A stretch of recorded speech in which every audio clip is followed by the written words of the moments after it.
bami luke bakweno babo toma diata bonso buena siku miami lubana bami kaluntina niko mamolo avengiza ya kwa minzeimo lufutu kila ya lufunga babo inzambi nzambi bieno nzolelwa sisa bio kadi nzolele mvo wa kala mvwelo ami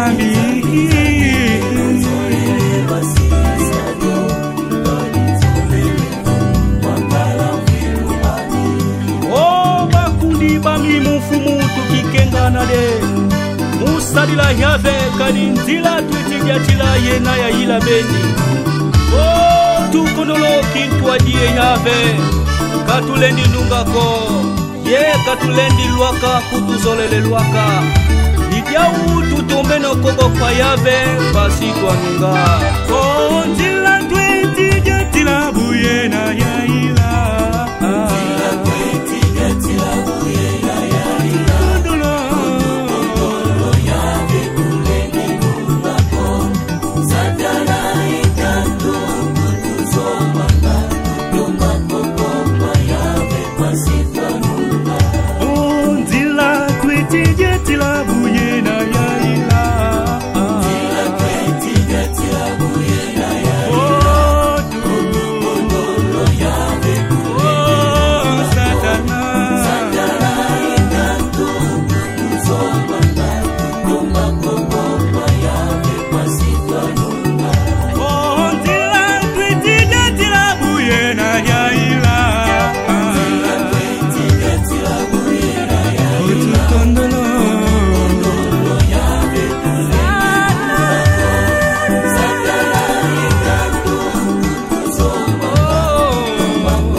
Mandeko na nkolo yawe etumba tozaina yango ezali etumba ya mosulute kasi ya molimo na bongo tokunda makasi potolonga tata ntoma mande badianjile tata ntoma ndangi makwala tata ntoma bongima ngubi tata motei ngembo maswangi tata motei Raoul Makoma banso tokunda makasi potolonga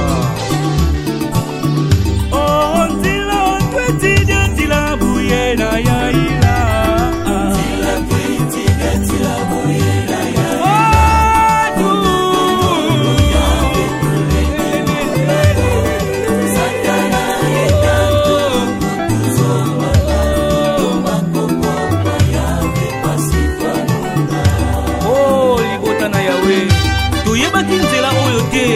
kasi na ngoli na yawe tine biso mosakoli na ye dizolele mpungu wa fiswa izaki kolakisa biso nzela ya solo na bongo tokunda makasi potolonga tata motei tatukila tiasa tata motei mboko nzau tata moyekoli makwala mpungi tata moyekoli José Tekasala tata moyekoli Ntimba Adrien banso tokunda makasi potolonga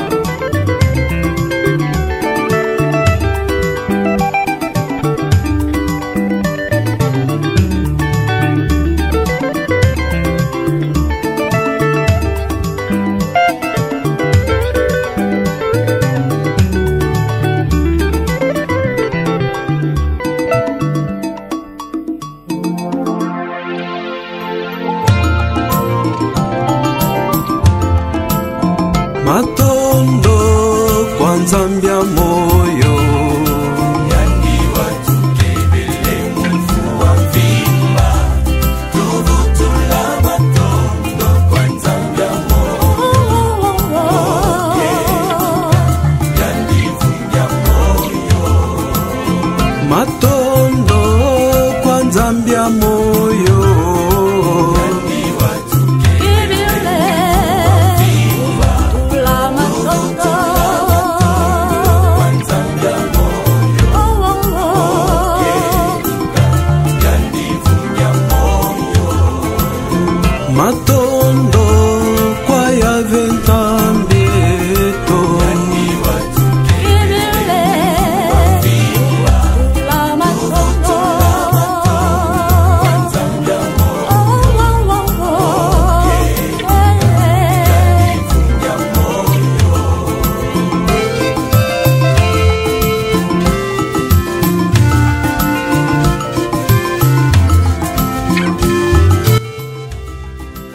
Mesdames et messieurs, fidèles téléspectateurs, nous vous saluons depuis Kikas Pro TV. Aujourd'hui, on vous présente une merveilleuse surprise. Nous sommes en route pour Maluku. Et si ka owapi, tozali ko kende koku telana invité na biso mokolo malelo. Alors, nazali ko tika bino bo découvrir bino moko na elengi oyo Kikas Pro TV azali ko pesa.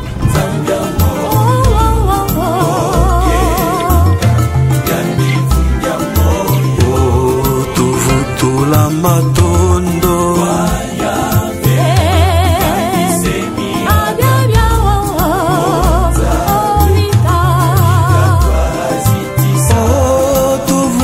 la matondo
Mesdames et messieurs, fidèles téléspectateurs, une fois de plus, nous revoilà sur votre chaîne Kikas Pro TV.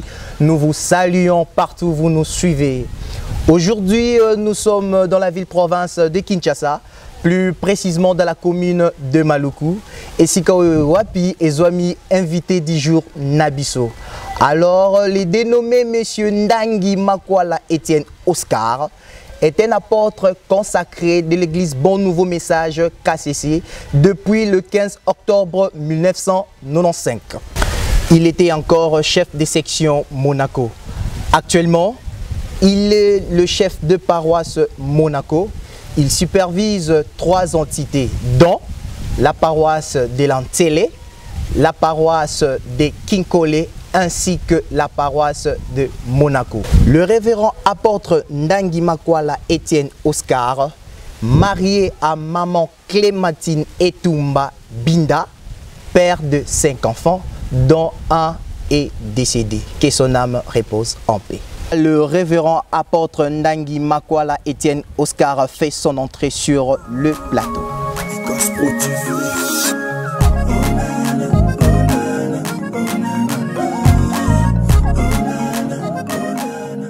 Fidèles téléspectateurs, Papa Nabiso Asili Kokota, c'est un plaisir de vous recevoir sur ces plateaux pour la première fois, Papa, sur Kikas Pro TV.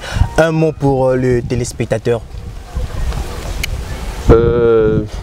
Na Komo Nankolo Yahweh, d'abord, na pesi Kimia, na Bandeko Banso, Bazariko Landabiso, na chaîne Nabiso Kikas Pro TV. C'est bon. Pe na PCP Mbote, na Bandeko Mususu Pe Abiso, Bazariko Landabiso, toujours na même chaîne. Merci beaucoup. Merci beaucoup, Papa. Voilà, Ezali, le révérend apôtre Ndangi Makwala, Yende, invité Nabiso, Namokolo, Mwalelo. Na yango, Papa, Kikas Pro TV, Toyei, et Sikaoyo, pour s'entretenir, na moi, ma solo ya moké na yo. pour éclaircir Pébiso, P archive etikala nakati ya Lingomba. Quand on parle de l'apôtre Ndangi Makwala, to yeba abanda ndenge nini évolution na ye, to yeba lolenge kani azala pe azali nakati na Lingomba oyo misala oyo azali kosala. Na yango papa, comment la santé? Na lisunguna yawe santé za malamu. Vraiment très en forme. Ouais, merci beaucoup. Na yango papa, ba question na biso tobandi yango ya yambo ezali été lokola tolobi ozali apôtre consacré na Lingomba ya Ebenem. Avant okota na Lingomba oyo ya Ebenem papa, ozalaka na Lingomba moko esiko wapi obandaka na nuko sambela? Oui, merci na mutuna aussi le kotuna ngai. Oui. Avant na kota na Ebenem na bandaki na catholique. Na bomo na ngai na koli na catholique et vers les années 70 na longo na catholique na koti na église bien ka Pevian Longo donc Kingunza. Ouais. Alors j'ai évolué na Kingunza parce que maman me makinga kuna na évolué na Kingunza et vers les années 74 ndé na kota na musulman. Na évolué na la religion musulmane jusque 1975 ndé na kota na Ebenem.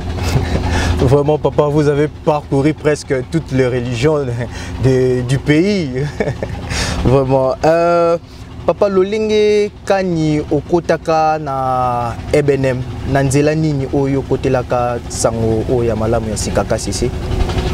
Bon, maintenant, tango na tiki religion musulmane, tout au début de 1975, comme papa a joué invitation à Lungwe Matadi à na Kinshasa. Oui. Alors, ngai na tikalaki na Matadi pour na aussi sa classe parce que j'étais déjà dans la 5e des humanités. Alors, na yé congé na Kinshasa. Pendant les vacances, na yé ko malade. Malade na joie qui ezalaki baner. Alors, Baner et Dérange Kingaï, on n'avait pas compris et c'était quoi au juste. Alors, maman a Zwingaï, a Memingaï et pas il y a Papa Longi Kimobana. À l'époque, oui. Il était disciple. Oui. Alors, maintenant, Zela Tanzoko Kende, avant Tokoma, Papa Longi Bakezi, qui fut chef de section Mombele, a Outaki na Monga Fula na mission, na maman, Bazozonga na ndako. Alors, na niveau ya Rompengaba, ndé amonaki vision, aleka epa ya Papa Longi Kimobana. Alors, Papa Longi Bakezi a aussi message wana aye na Papa Longi Kimobana a fongoli Bible po bana koteya biso pe to komi na porte. Mama zoko ganga zoko benga leki na Louise tala mwana. Papa Longi Bakezi a tiki Bible ba yambingai alo mbala moko libondeli yawe nzambe ayoke libondeli wana mbala moko malaise nazaki na baner et disparaître. Alors de là a recommandé maman ba me mangai et pas passer le binda. Les jours suivants toké pas passer le binda. Papa Solobinda a pesi matei, a pesi bénédiction, mais matei wana na monaki ki azote akanga. Alors moni que non, ça on s'adresse à moi. Oui. Mais j'étais persuadé que ba ko fundanga été. Donc ça c'est l'esprit de l'Éternel. Alors tant que tu ici, tu bimi nzela ko bana kan kauka et pas passer le binda ti na rompengaba. Je ne faisais que décider que Bandelelo na côté na Ebenem. Vraiment. Et il y a un des Salamakiti lelo. Vraiment. Merci beaucoup papa. Tant au moni bon, to bengango miracle parce que aux alaki na maladie ya banner grâce ya matei oyo oyokaki nde epesaki yo décision ya kotikala na lingomba ya sango malamu mpe ya sikakasi ici par rapport ya parcours nyonso sali na ba religion. Est-ce que vous pensez qu'il peut yeba mkolo église ko yeba le prophète ya église yango? Alors, question intéressante. Vraiment. J'ai le plaisir de répondre à la question. Yo. Nayebaki mosakolité de près. Oui. Mais de loin, Nayebaki. Pourquoi? Parce que à Matadi, j'ai grandi ensemble dans une famille cassessiste, famille qui a fait prédire Kimbu, paix à son âme. Oui.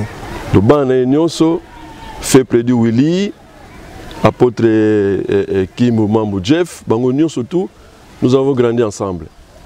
Colis ensemble, Kosakan ensemble, Makamonos ensemble, donc parce que nous ensemble. Alors déjà, na Bango, nous avons Ebenem, nous avons il y a un prophète, Bazo Benga Tatankulutu. Maintenant, nous avons été, mais na photo, nous avons été, Nanda Kuna Bango, tout ça. Dans Zembo, tout, nous avons déjà. Ah bon? Oui. Alors, qu'est-ce qui est arrivé? Après, comment on a passé le Binda, on a eu une décision, une semaine après, Maman Lonkimoban va solliciter que Amemanga et pas ya Papa Nkulutu. Je dis volontiers. Au départ, mais je dis non, volontiers, on doit partir. Comme ce n'est pas loin, rond-point Gabati, Nasa Longowana, on est parti à pied. Vraiment. Tokomikuna et Tokutaki Batouin samedi, mais Bazaki Mingite, une vingtaine de bandeko. Tokoti Tofandi. Et puis, à un certain moment, Papa Abimi a s'installé à Bandi Mateya. Oh, quel bonheur, quelle joie. J'ai trouvé mon sali ce jour-là. Parce que j'ai vu un personnage extraordinaire, une prédication que je n'ai jamais entendue dans la vie. Alors j'ai aimé et que je suis devant Dieu. Alors j'ai senti que tout ce que j'avais comme problème, comme si et si la kinyonso, alors il faut renforcer conviction dans et puis et en sortant de là, j'ai demandé même la purification. Comment faire pour notre purification? Je posais la question à Maman Kimobana. Elle me dirait que bon, lobby dimanche, dans la section, dans mon belé, on a posé problème à la chef de section à Bisso, Papa Longi, Bakesi Bansakala, Edouard. Alors, maman a mis Ngai, maman Kimobana a mis Ngai, et pas Papa Longi Bakesi, a posé problème, tout ça, Papa Longi Bakesi. Et il va soumettre Ngai à moi, Malongi, pendant 2-3 jours. Et le vendredi la semaine, on a joué qui purification, la première purification.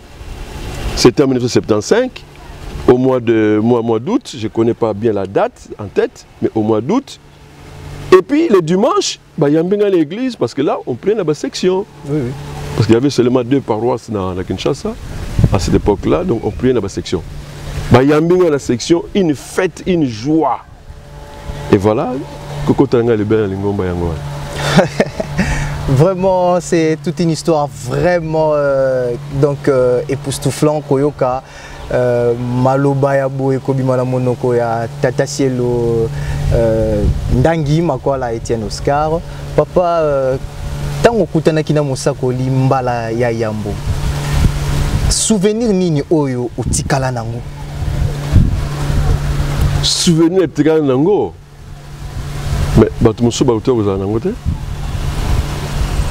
Il y a des gens qui ont bakoufa, bamona prophète. Ah oui. Mais moi, na mona prophète, na fanda et si comme on a prophète, na yoka mungongo ya prophète, na zoa mapambole ya prophète, na yoka mate ya prophète na zoa kangoti lelo. Pour moi, ça c'est un grand souvenir. Et mate yo ya solo uta na Yahweh. Donc ça c'est un grand souvenir. Que na côté là ko bossa na yangote même ba na ngai ba ko bossa na yangote. Vraiment. Merci. Le message du Sali.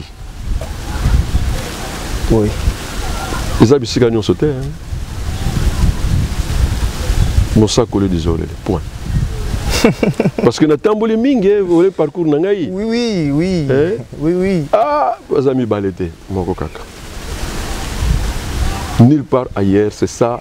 Souvenir na tikala nango yango wana tilu wana ngai na kotikala ko bossa nango. Fidèles téléspectateurs, Bozali Koyoka Matatoli à Tata Selondangi, vraiment ezali mozindo mingi pe motuya na yango toyoka maso makoleka lelo po ete to mettre en pratique yo nanu omona mosakoli te vraiment souvenir nini ya malamu o yo ozali na yango na kati ya vie na yo depuis okota lingomba oyo kasi papa Cielo yebisa biso na ba paroisse oyo o supervisaka lokola paroisse ya Ntele ya Kinkole pe ya Monaco. Dernier jour oyo mosakoli atia makolo na ye kuna ezalaka kan soki okoki kozala na souvenir ya malamu. J'ai un bon souvenir. Ouais. Mosakoli na Yahweh la dernière fois à Yaki na paroisse ya Monaco, c'était en 2012. En 2012. C'était en 2012. Papa, et les kaka lo lengekani. Mais c'est une grande fête. Koyamba Mosako na Yahweh, mais ezali koyamba Yahweh yemei. Même si nous autres zagi malamouté, il faut y aller. Effectif à Monaco et dans Jacques autour de 300-350. Mais tant que nous avons papa, mais nous dépassons 350. Le temple est plein à craquer. Vraiment. Parce que c'est l'Éternel qui est arrivé, qui est venu visiter, hein, prêcher son peuple et bénir son peuple. Alors, Kembo à Monaco, donc, il y a ici la terre. Tissiko, yon posa, Mosako aye la biso. Mais ce sont les circonstances qui ne permettent pas. Parce que nous avons posé à Mosakoli. Donc ça, c'est depuis 2012. Mais honnêtement, Kinkole, Nantele, je n'ai pas vraiment souvenance parce que quand on a joué supervision Nango, vers les années 77, donc papa a commis Kunate, mais avant, dans la souvenance. Ok, merci beaucoup papa. Kasi tango mo pépé oya le 15 avril 2003. Oui. Et yaki papa yebisa biso o recevra ka nouvelle wana ndenge nini. Merci papa pour la question. Oyo tango papa a eu message oracle. Atako akosala bikamu si ndenge na ndenge mundozala nzambe te. C'est bon. Quelques jours après, papa a bengsaki tous les apôtres. Kuna na résidence Nangina. Papa a tei biso, a tei a ce côté a annoncé biso oracle oyo. Tango annoncé yango a expliqué. Honnêtement, oui. Nzambe azali koyoka ngai na ninga na kite. Na yoki passe na motema te na banga ki pété. Pourquoi? Na yebisaki yo dès le départ. Comment na nga liboso ya Mosako na Yahweh, oui. Je me suis dit je suis devant un grand homme de Dieu, les prophètes. Et na yebaki ke oyo nyonso prophète zali koloba ezali ke uta ye mon côté, invention na ye mon côté, ezali uta nanani na Yahweh. Tout ce qu'il dit ezali uta na Yahweh. Comment na douté? Comment na boya? Na yambaki message wana avec foi, avec conviction, avec courage. Et lorsque na longwe nangina na démarré mutuka, c'était autour de 1h du matin. naye kokoma na ndako mama afungoli ndako nayebisi mama tala tala tala tala tala. Je pensais que maman peut yako ningana. Alors que euti na mosakoli eza bongo. J'ai applaudi. Tolamuki na tongo. Allez nayebisi bana nanga na ndako tala message tala message. Mais aucun enfant a dit le contraire. Tout le monde d'accord. Un message bien reçu. Un message bien reçu dans ma maison. Le sabbat, je vais informer la paroisse. Je donne l'information à la paroisse. Et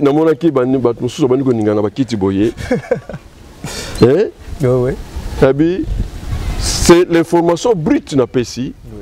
Mais mercredi, toute la paroisse tozonga awa séminaire.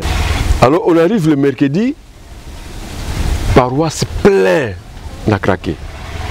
Je dis plein. Na fandi, na bandi ko expliquer d'abord comment l'église a commencé. Mosakuna Yahweh depuis 1955. Aza kote ya mingi batu babanga nzambe. Batu batosa nzambe. Batu bakima kosala masumba tambola sembo. Les œuvres sociales bolingo entre biso na kati na lingomba. Mais tango ekoki. Parce que chaque prophète a la mission na ye. Yahweh a pessié. Mais ce n'est pas à chaud. Oui. Yahweh a la programmation. Na tango oyo kosala boya koloba boye. Na tango oyo. C'est ça qu'il a fait à son prophète. Et tango ekoki, il faut fixer la foi, la profession de foi de l'église et de chaque membre de cette église. Yahweh a talissé. Bon. Nzambe azaka kamoko Yahweh. Mais il faut prouver yango, il faut justifier, prouver yango na ba verset biblique. Oui. Mais tous les versets bibliques sont là, to pesi de tanga. En commençant, la bitika nanu Esaïe 42:8. Mais en commençant par Deutéronome, n'est-ce pas? Oui. 6, verset 4 à 5. Écoute Israël, l'Éternel est notre Dieu. L'Éternel est un. Papa, atayo moko. Bazami balé? Té. Bazami sato? Té.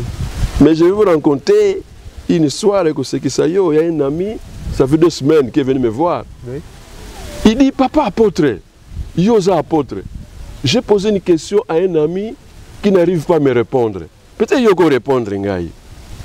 Papa apôtre, tant que Jésus a koufaki, bakamatiye, bakakotiaye, na libanga sika bombaki, peut pas respecter sabbat de l'Éternel.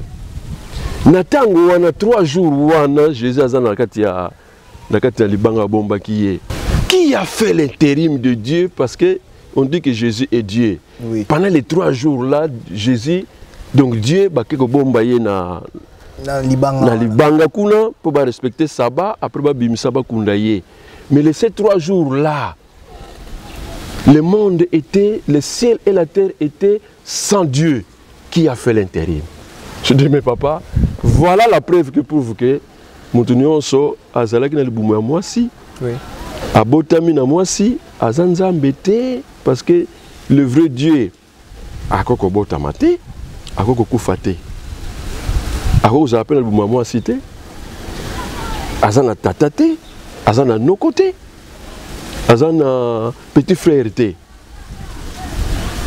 Donc voilà, et le renforcer conviction, à niveau de la paroisse, quand j'ai expliqué, élément où ce que ça a peut-être que ça bien, mais ça fait 2 semaines. Mais quand j'ai expliqué dans la paroisse, tout le monde était convaincu et tout le monde a applaudi. C'est pour ça que la paroisse à Monaco, il n'y avait pas de problème. tout le monde a applaudi, c'était bien. Vraiment. Et quand papa est venu à paroisse à Monaco, c'était la joie, c'était la fête, c'était la bénédiction. Vraiment, fidélité spectateur ya Kikas Pro TV, ezali esengo mingi koyoka manso oyo papa zali koloba. Papa zali vraiment archive ya monene ezomona na ete que na ba témoignage oyo ezoya na musala ba question bazo poser ezolakisa vraiment ete lingomba oyo ya sango malamu pe ya sikaka sese e uta epai na yawe yemei pe manso ezoloba mosakoli dizolele pongwa fiduswa ezobima epai na ye moko te ezo ute epai na ye moko te kasi epai na yawe kasi papa betela biso lisolo tant au événement il y a le 30 avril et yaki au exista na événement wana sikoyo comment était l'église avant et après cet événement? Moi j'ai vécu l'église avant le 30 avril 1980. Oui. J'ai bandé l'église, n'est-ce pas? Oui. Après, on a continué l'église. Oui. Tout en étant bandé l'église, on a monaki n'engeni l'église parce que ma famille, bazaki déjà na gata Ebenem. Tant mususu, le dimanche, bazaki ressemble à Epai Nabiso, mais fermer toutes les portes, les fenêtres.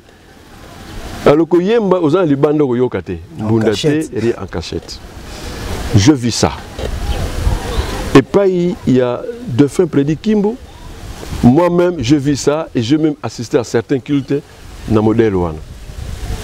Donc l'église a une difficulté pour na kosakola sango o yaka cessé. Difficulté même pour avoir des endroits pour s'implanter. Et là, on a effréné qui épanouissement de l'église. Oui. Pour preuve, à Matadi, il y avait seulement une mission. À Kinshasa, quand on a eu en 75, il y avait deux paroisses, paroisse de Makala et paroisse de Matete. Mais ça ressemble toujours dans la section. Et tango le 30 avril, tous les personnalités civiles. Papa, je me rappelle, j'étais déjà ici à Maluku. Mosa Kulina Yahweh a tini Maloba, qui est Azoya na Maluku. Je pense à 2-3 jours, le dimanche qui a suivi là, l'obtention de la personnalité civile. Oui. Et je pense que papa a commencé par Maluku. Nous avons dit, ça c'est une bénédiction, c'est une grâce de l'Éternel. C'est une délivrance. Alors il faut que yamba papa vraiment essayer ngonions. Papa nous batomi c'est notre ancien chef de section à l'époque. Oui.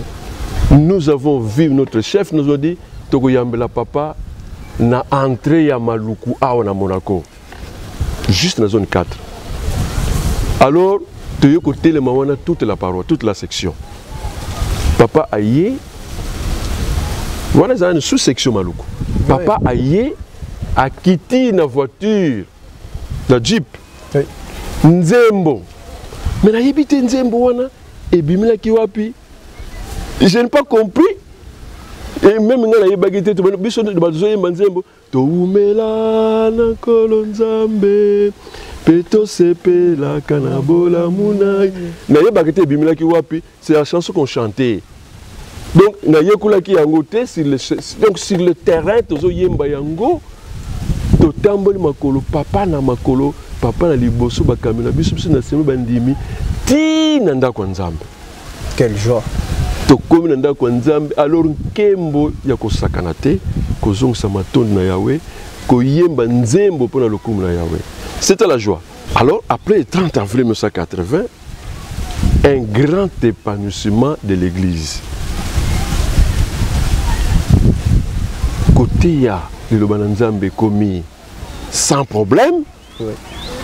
Et puis facilité même que jouer à terrain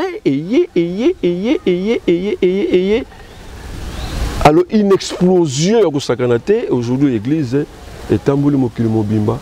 Nous ne pouvons que rendre grâce à l'Éternel. Voilà.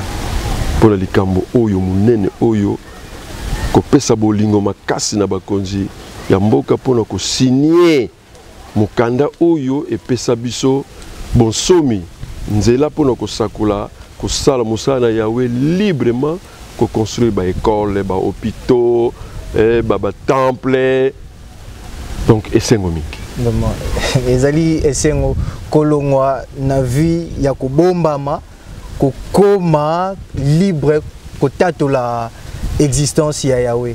Kasi papa na yoki lolenge kani oyembeli biso na sentir ete que ozalaki choriste ozalaki moyembi papa mais kana no kopesa biso carrière cursus ya carrière no en tant que choriste ma tonde mingi na bande ko yemba la première chorale na yemba ki c'est na Ebenem na Matadi petit A groupe A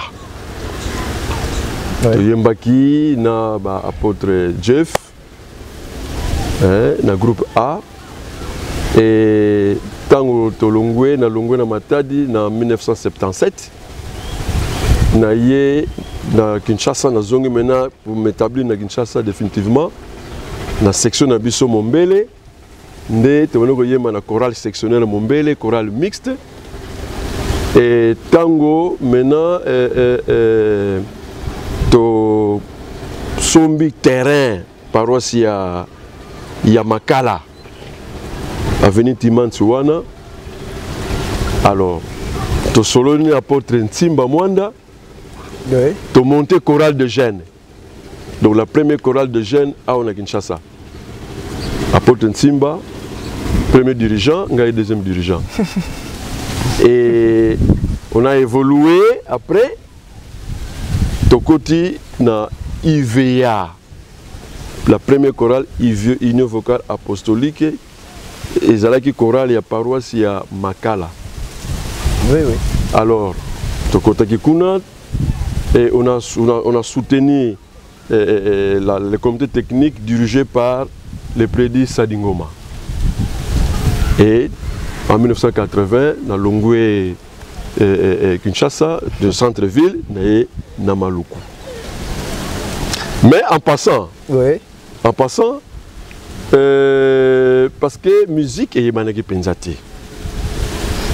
Musique est banaki te. Alors, défunt papa Jonas Malonda.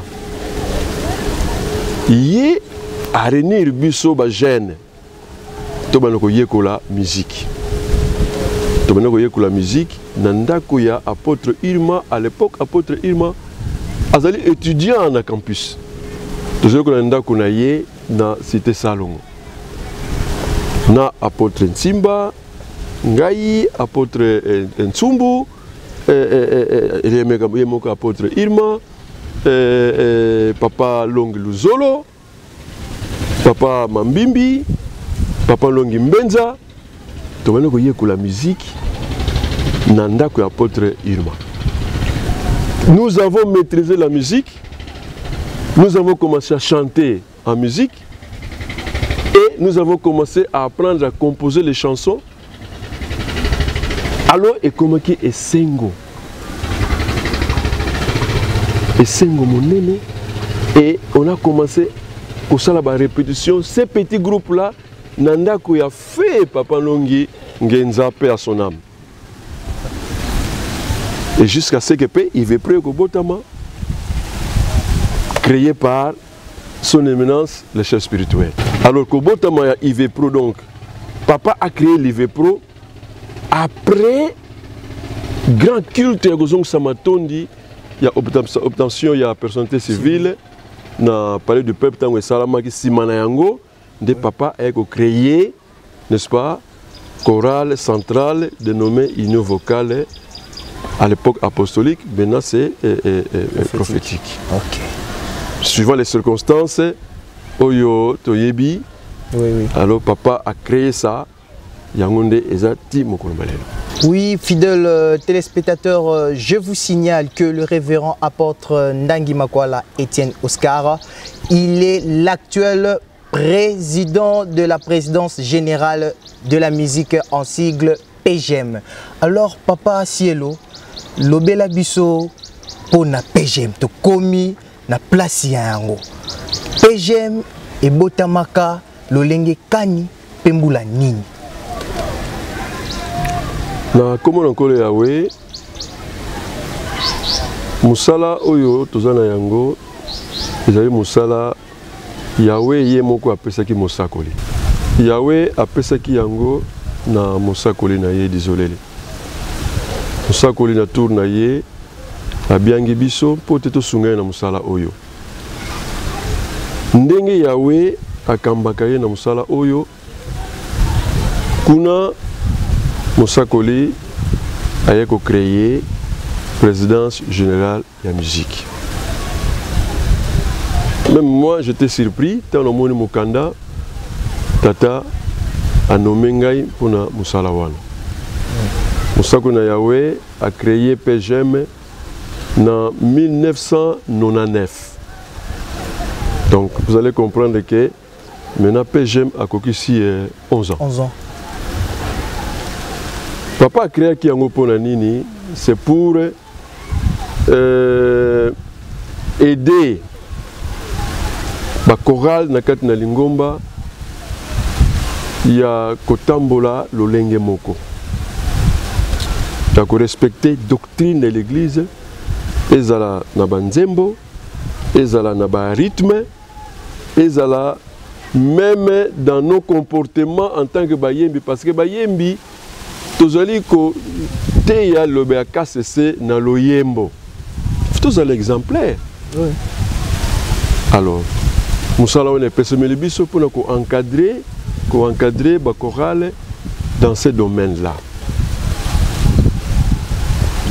Kasi papa pesa biso structure ya PGM.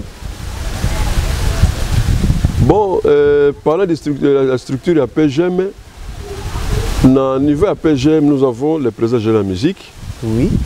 Au niveau naïe, azana bureau naïe. Dans bureau, azana secrétaire. Oui. Azana secrétaire adjoint.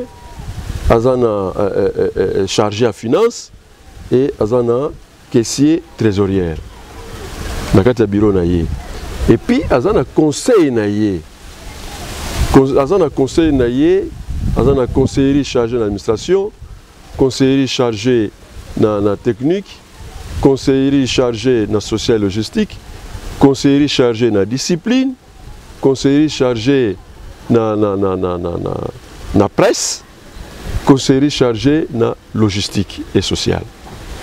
Alors, lorsque le président est empêché, les conseillers en charge de l'administration, c'est lui qui les remplace valablement. Donc, ouais. Les conseillers en charge d'administration ont joué le rôle de vice-président général de la musique.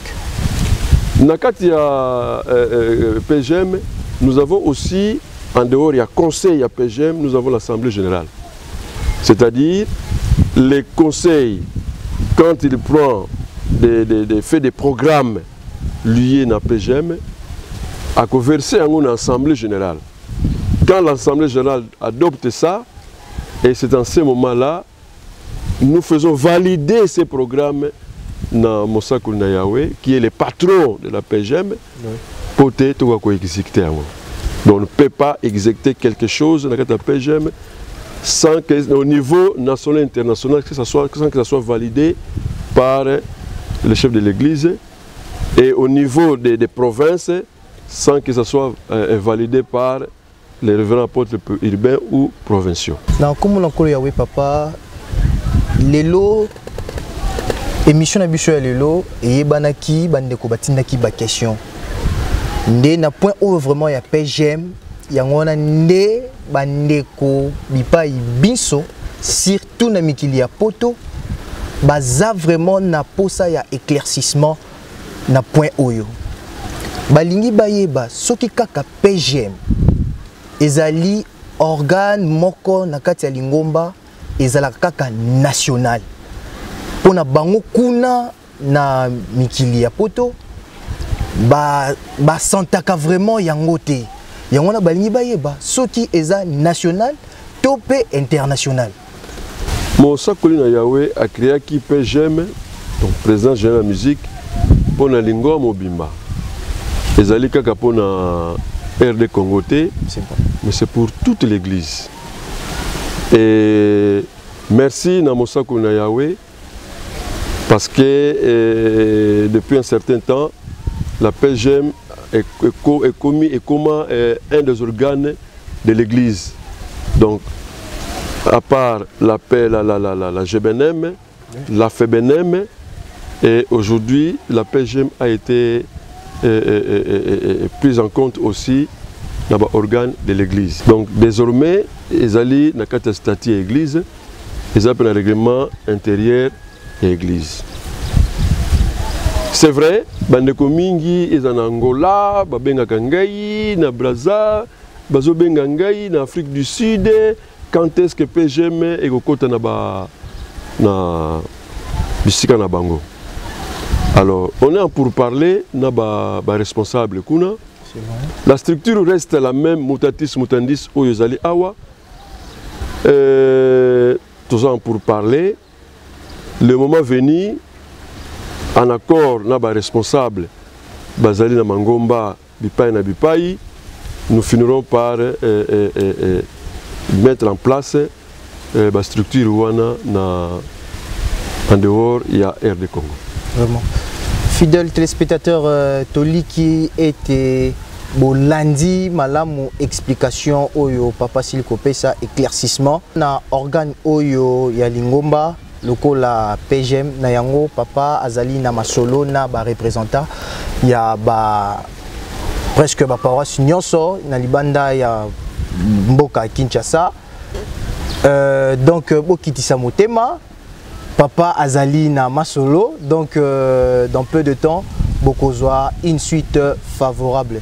Kasi papa ba musicien, ba choriste bazali ko évoluer na ba chorale lolenge kama, donc bazali ko yembela Yahweh kasi ebele bazali ko yeba kotanga musique te lokola ndenge uti ko lobela biso ete bino tango bozalaki na ba apôtre Irma, ba apôtre Tsumbu bobandaki koye ko la musique bozalaki ensemble pour travailler, mais actuellement la jeunesse na biso ba choriste, le jeune choriste toyebi kotanga musique te. Papa ozo penser nini étant que yo mokambi ya PGM pona point wana? Merci beaucoup papa. Dans le niveau il y a conseil il y a PGM total qui le Camboyo et étude il y a préfaisabilité et salamaki pour créer un centre de formation en musique. Alors maintenant ce sont certaines dispositions pratiques et je bloque nous pour tokota na faisabilité. On va recruter des vrais connaisseurs en musique et puis recruter des jeunes pour suivre la formation. Donc études de Salamaki déjà. Donc le moment venu, communiquer avec les cas que voilà l'ouverture, il y a tel centre, inscription et seulement dans le lingue boye pour te démarrer en une seule fois action. Vraiment. Merci beaucoup papa na éclaircissement au lisusu kasi mutuna mususu ezali papa la PGM ozali kaka ko s'occuper na ba chorale topé na ba groupe instrumental pe papa oyebisa biso tant organisation et salamaka ya soirée musicale ezala kaka ya ba chorale, est-ce que bozo kanisa pe kosala soirée musicale ya ba groupe instrumental? Merci pour na mutuna wana. C'est vraiment PGM ezali pona ba artiste nyonso ezala ba oyo vocal ezala balanga nzembo benga kango. Et je vais vous signaler en passant que nalinga mingi musique wana pe. Parce que en passant la côte saki synthétiseur et bête na ba culte na biso. Bon. Alors, j'ai eu peur. Est-ce que papa kondi mayango? Je m'étais inspiré na papa. Mosako na yawe moko tanzaki bana mike azwa na matadi accordéon. Papa ye moko zo beta yango, c'était vraiment fantastique. Depuis papa tika yango, tout est à ndengwan. Ouais. Alors j'ai essayé synthétiseur, indi mama ki, tango indi mama, ti lelo ba synthétiseur na ba kilt na biso, les obeta. C'est bon. Alors,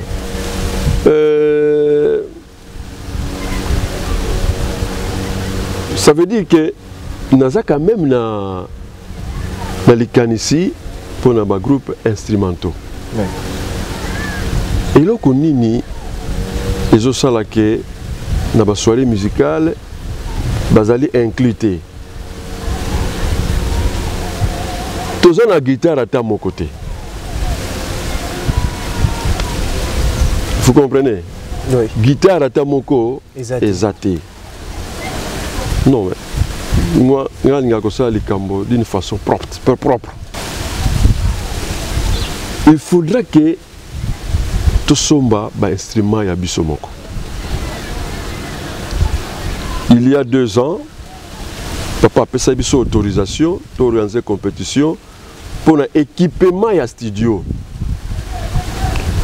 Lorsque le équipement de studio, on va acheter des guitares, on va acheter drum, on va acheter biloko et belé. Ndam so maki déjà tous en yango. Mais la guitare tout aux en côté.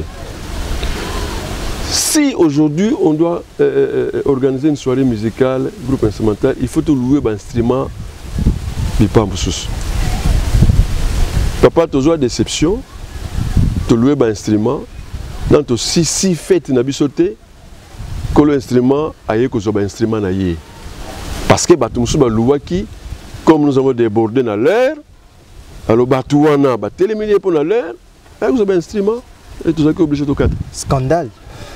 Alors ce qui fait que moi je me dis toujours il faut tous aller à biso moko propre de façon que quand nous commençons oui, nous savons terminer na ba instrument na biso pas de souci et c'est là où j'en appelle na ba choriste les musiciens tout soutenir PGM,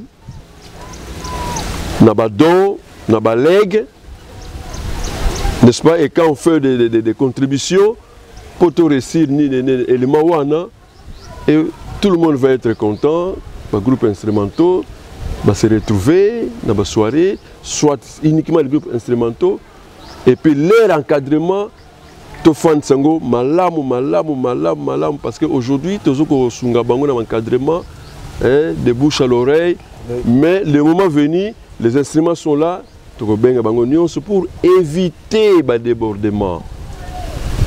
Que les groupes instrumentaux, comme les groupes vocaux, les groupes vocaux, tout est uniquement dans la discipline, dans la doctrine.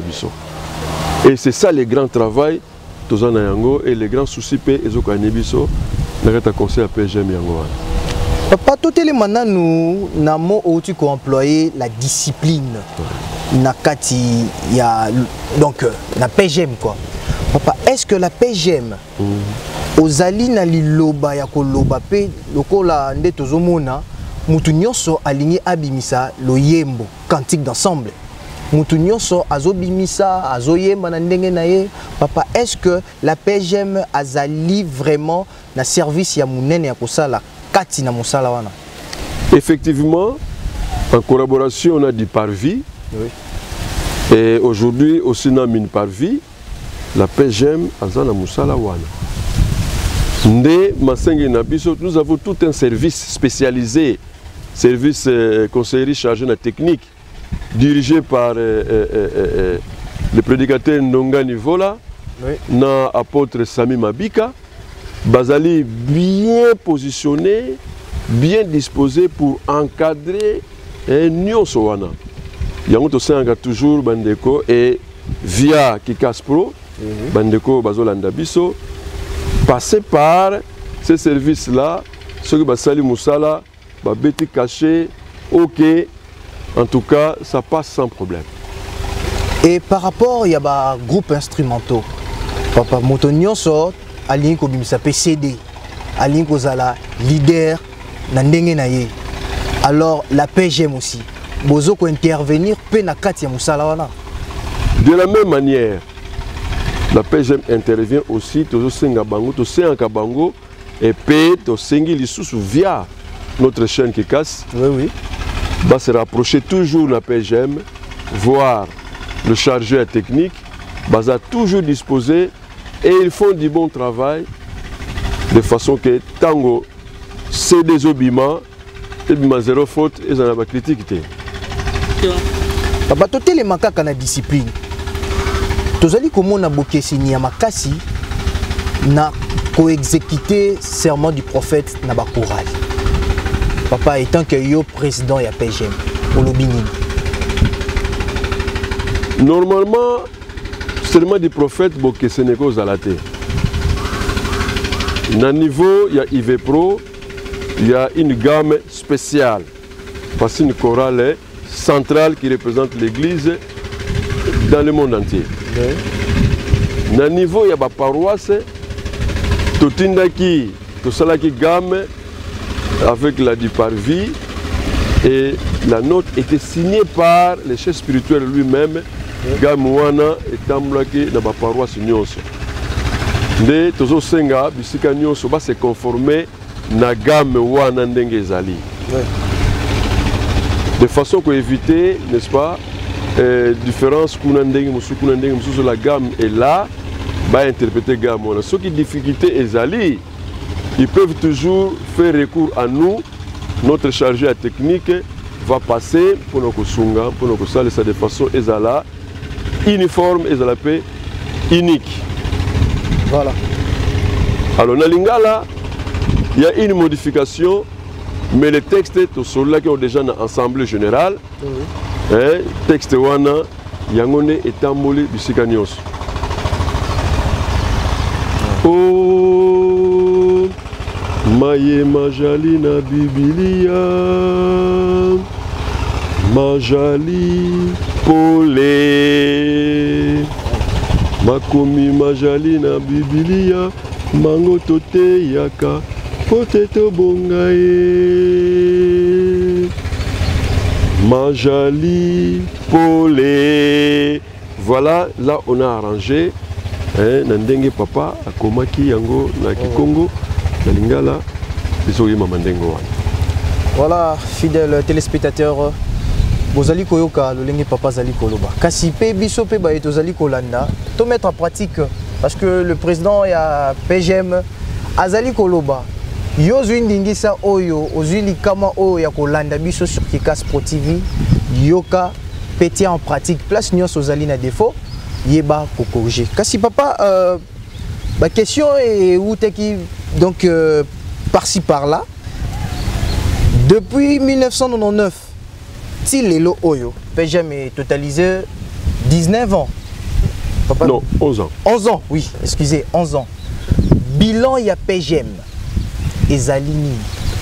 Merci papa pour la question. Bilan, il y a PGM, dans niveau, il y a RDC. Oui. Je peux vous affirmer que le bilan est positif. Toutes nos actions, les autres mola malam, à part quelques difficultés d'ordre de pratique, mais tout marche bien.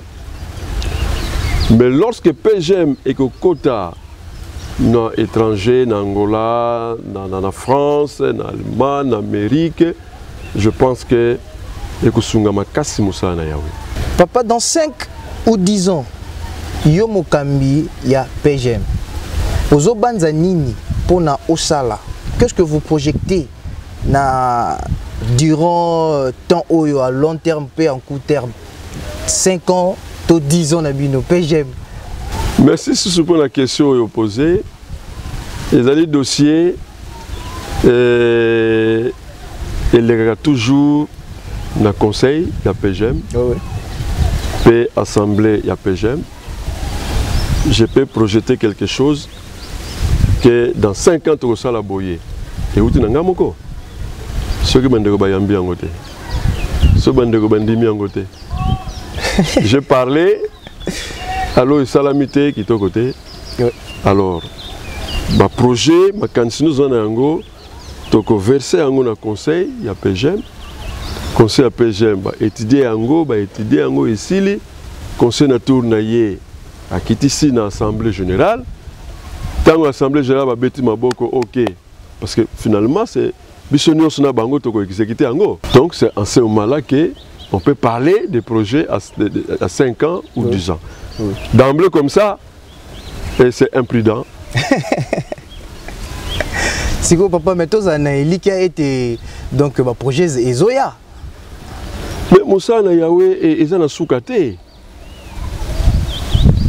Moussa na Yahweh c'est Moussa qui avance, qui progresse, qui se développe à tout moment. De ba projet ezali ya ndenge na ndenge. Appui tozo senga ya ba artiste nyonso et na ba ndeko nyonso balingi Moussa na Yahweh qui appuyer yango et na banza et ko pesa nkembo na Yahweh. Papa na période oyo tozali mon pépé oyo ezali ko kamba mokili mobimba ya coronavirus Covid 2019. Papa liloba na yo ezani ni pona lingomba ya sango malamu pe ya sikaka sisi lokola pe ba choriste na ba artiste nyonso.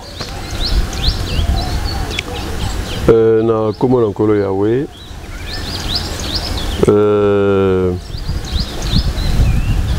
d'abord Masengeli.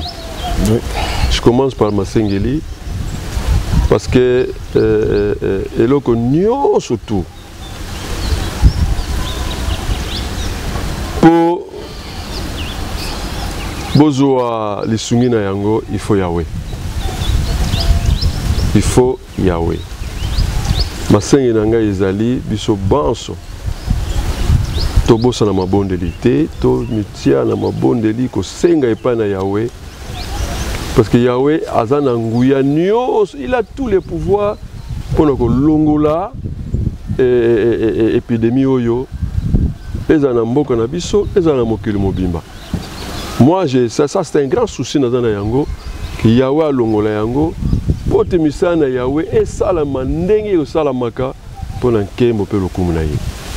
Je demande en tout cas ma bondeli na muntu nyonso na bisika nyonso po Yahweh na nguya na ye alongola épidémie oyo pote musala na ye ezonga ndenge ezalaka po na nkembo lokumu na ye. De deux, oyo bakonza mboka ba sengi biso les mesures sanitaires. C'est très important. Mutu nyonso alanda yango, a respecter yango. Sokola maboko tango nyonso, ça ne coûte rien. À tout moment, sokola maboko. Lata masque na yo, cache poussière, nini lata, de façon que on mi batte là, au battre la paix, baninga mosusu. Et moi je voudrais ajouter que il faut qu'on mette la maille mingi pe. Ne laissez pas gorge na yo ezalaka sec. À tout moment, même goutte d'eau de façon que gorge na yo ezalaka sec te. Buvez de l'eau. Ça c'est un conseil particulier na bakisi likolo oyo bakonzi mboka. Oui. Bazali ko pesa.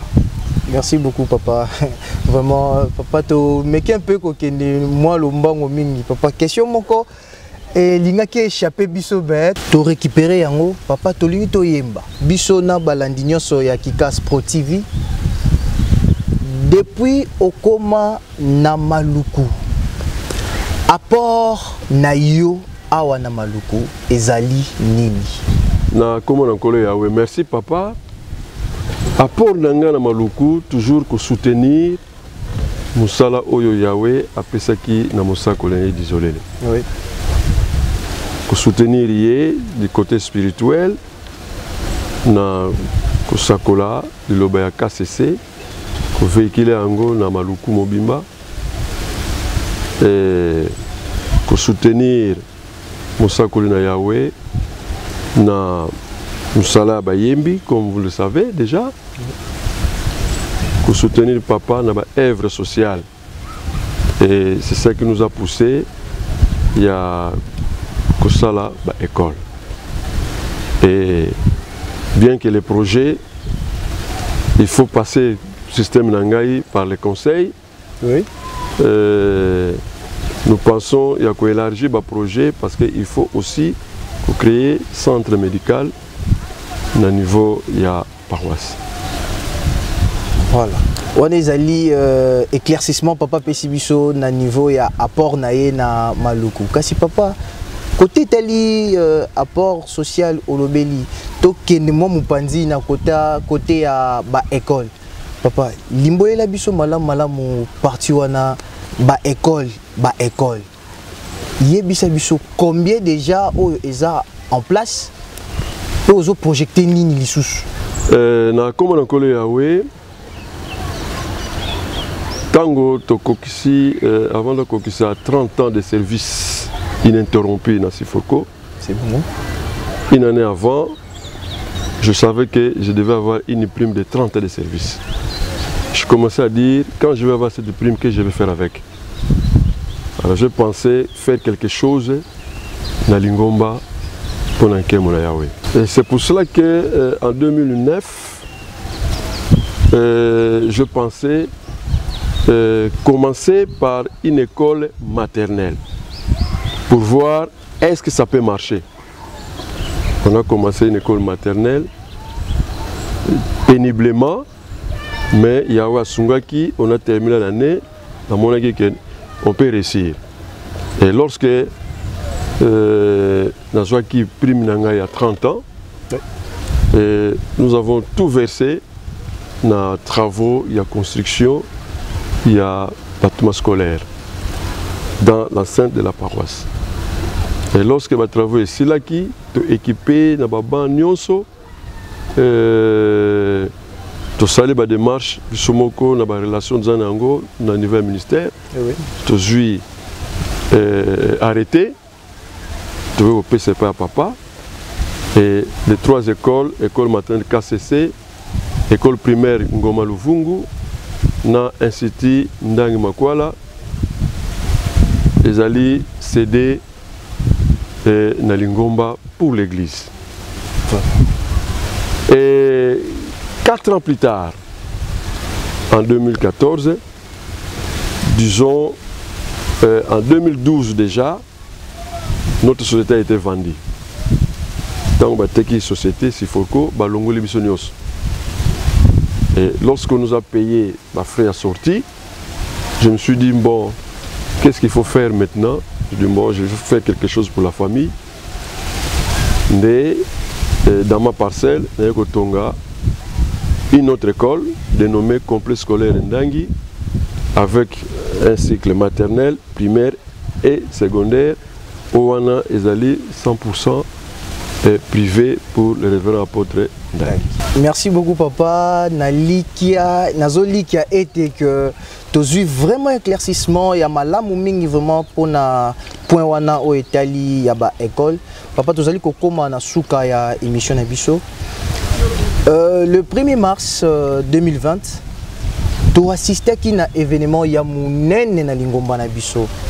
Oyo il y a intronisation, il y a premier souverain pontife. Et bah, souverain 2 na 3 lokola. Papa pona yo événement wana. Ezali e maki on le lenge kani. Yebisa biso pona yo événement wana. Un événement riche en couleurs. Un événement plein de bénédictions.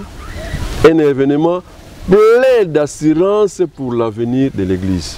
Ngai na yambaki yango na esengo mingi pe na tombeli ba souverain pontife na biso mapamboli mingi musala malamu et bakozwa soutien na biso ndenge to soutenaka mosaku na Yawe na musala oyo bango mpe soutena biso bakozwa yango kino suka. Voilà, fidèles téléspectateurs, nous sommes arrivés à la fin de notre émission. Papa Liloba Yasuka pour la chaîne Nabiso ya Kikas Pro TV. Bande ko Nabiso bazali kolanda ba yoka mongongo na yo pour na Kikas Pro TV. Na comment on connaît Yawe. Je remercie ma responsable Kikas Pro TV pour na honneur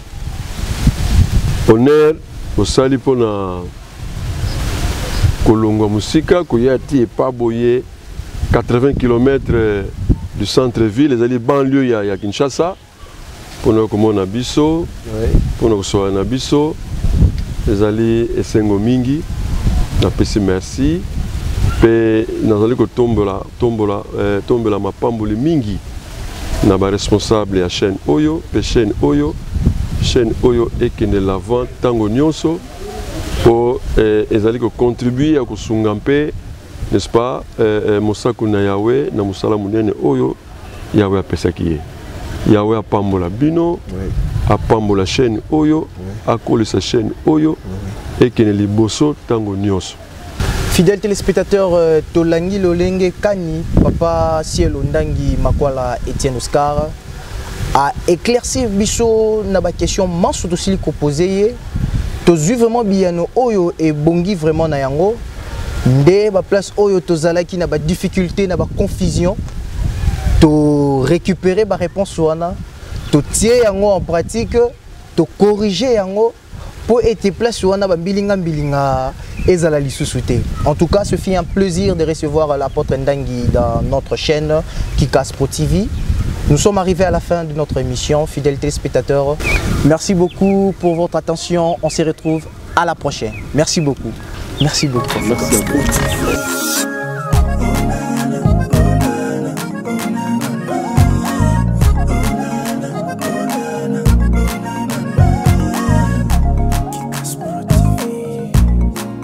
Everybody, let's subscribe.